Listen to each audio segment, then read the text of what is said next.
Hi, it's me again, I'm back. Let's talk ASAP.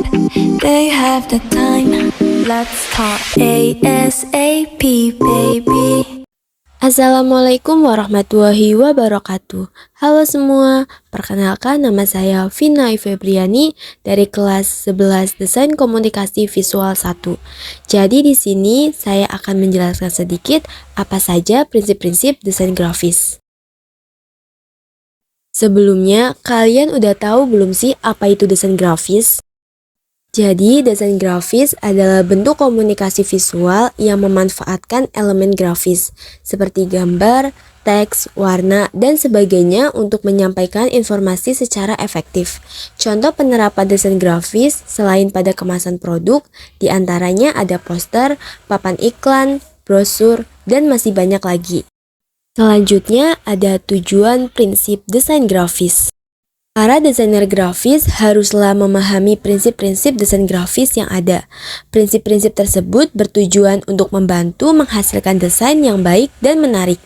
Dengan menerapkan prinsip desain, maka desainer akan dengan mudah menggabungkan berbagai elemen atau menyatukan komposisi dalam tata letak sehingga pesan dapat tersampaikan. Dan apa saja sih prinsip-prinsip desain grafis? Ada 12 prinsip yang akan kita bahas di sini, yaitu kesatuan, keseimbangan, irama, proporsi, kontras, tingkatan, penekanan, pengulangan, pola, ruang putih, pergerakan, dan beragam atau variety. Prinsip desain grafis yang pertama ada kesatuan. Apa sih kesatuan itu? Jadi, kesatuan atau unity dalam desain grafis berarti kohesi, konsistensi, keutuhan, dan keselarasan semua unsur desain.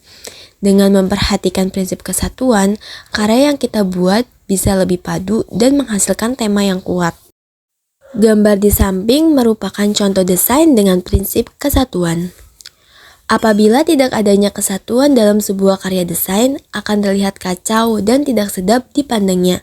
Prinsip dari kesatuan dalam komposisi adalah semua bagian bentuk harus saling memiliki keterkaitan. Yang kedua ada keseimbangan atau balance. Keseluruhan komponen-komponen desain harus tampil seimbang, tidak berat sebelah. Desainer harus memadukan keseimbangan antara tulisan, warna, ataupun gambar sehingga tidak muncul kesan berat sebelah. Keseimbangan dibagi menjadi dua, yaitu keseimbangan simetris dan keseimbangan asimetris. Keseimbangan simetris adalah susunan elemen yang meratakan sisi pusat atas ke bawah atau dari kiri ke kanan. Keseimbangan ini sifatnya sederhana dan formal. Sedangkan keseimbangan asimetris adalah pengaturan berbeda dengan berat yang sama dari komposisinya pada sisi halaman. Keseimbangan asimetris biasanya banyak digunakan untuk desain kontemporer atau desain modern. Berikut merupakan contoh desain dengan prinsip keseimbangan. Yang ketiga ada irama atau ritme. Ritme adalah pembuatan desain dengan prinsip yang menyatukan irama. Bisa juga berarti pengulangan atau variasi dari komponen-komponen desain grafis. Gambar di samping merupakan desain dengan menggunakan prinsip irama atau ritme. Dalam desain, prinsip irama sesungguhnya adalah hubungan pengulangan dari berbagai bentuk-bentuk inti rupa yang menjadi kunci utama visual ritme. Yang keempat ada proporsi. Desain juga harus memenuhi prinsip proporsi, yaitu perbandingan ukuran yang digunakan untuk membantu membandingkan panjang dan lebar antara gambar dengan bidang gambarnya. Untuk membuat desain yang proporsional, kalian bisa menggunakan kotak untuk membuat kerangka dengan margin, kolom, dan jarak sehingga membentuk suatu keserasian. Proporsi dapat diartikan pula sebagai perubahan ukuran atau size tanpa perubahan ukuran panjang, lebar, atau tinggi, sehingga gambar dengan perubahan proporsi sering terlihat distorsi. Yang kelima ada kontras. Kontras diciptakan dari suatu hal yang berbeda. Perbedaan tersebut bisa dilihat dari warna, perbedaan ukuran, bentuk, dan lain sebagainya. Terkadang, kontras menjadi visualisasi yang paling menarik perhatian orang dalam melihat karya sebuah desain.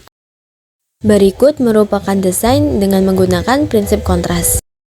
Selanjutnya ada tingkatan atau hierarki. Tingkatan memberikan visual yang mampu membantu orang yang melihat desain grafis kalian mengetahui elemen mana yang terpenting. Misalnya, dengan mengamati judul dan heading, orang akan langsung paham elemen mana yang berusaha ditonjolkan dari desain tersebut. Yang ketujuh, penekanan atau emphasis. Desain perlu memiliki prinsip penekanan yang berarti suatu hal yang menjadi fokus atau yang mendapatkan perhatian pertama. Pada bagian penekanan ini, tata letak merupakan kebutuhan yang penting untuk menarik pandangan orang.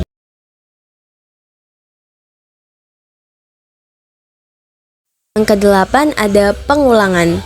Prinsip pengulangan adalah salah satu cara yang baik untuk bisa menguatkan ide yang ingin disampaikan melalui desain. Aksi mengulang itu juga dapat menyatukan proyek yang kalian buat. Pengulangan bisa berbentuk dalam banyak elemen yang berbeda, seperti warna, jenis huruf, banyak ruang, dan elemen lainnya.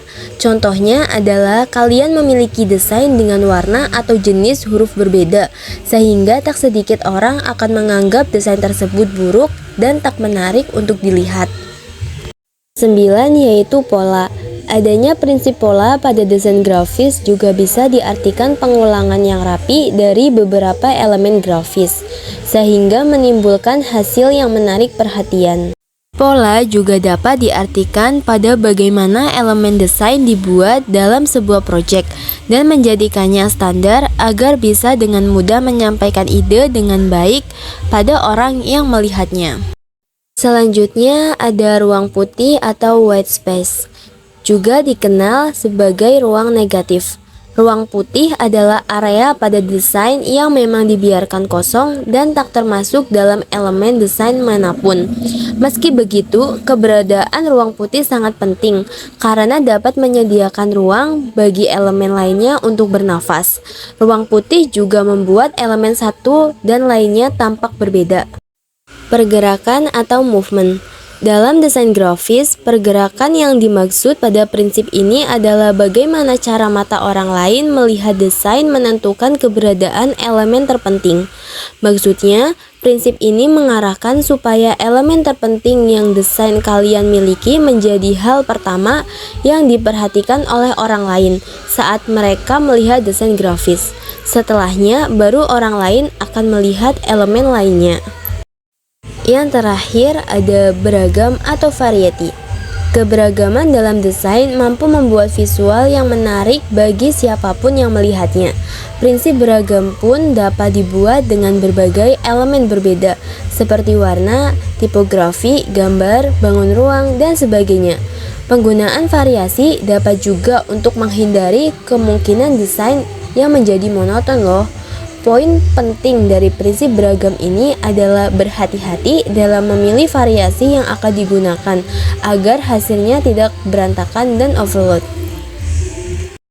Kesimpulan dari prinsip desain grafis adalah bahwa desain haruslah memperhatikan elemen-elemen seperti keseimbangan, kontras, ritme, proporsi, dan penekanan agar dapat menciptakan karya visual yang efektif dan menarik.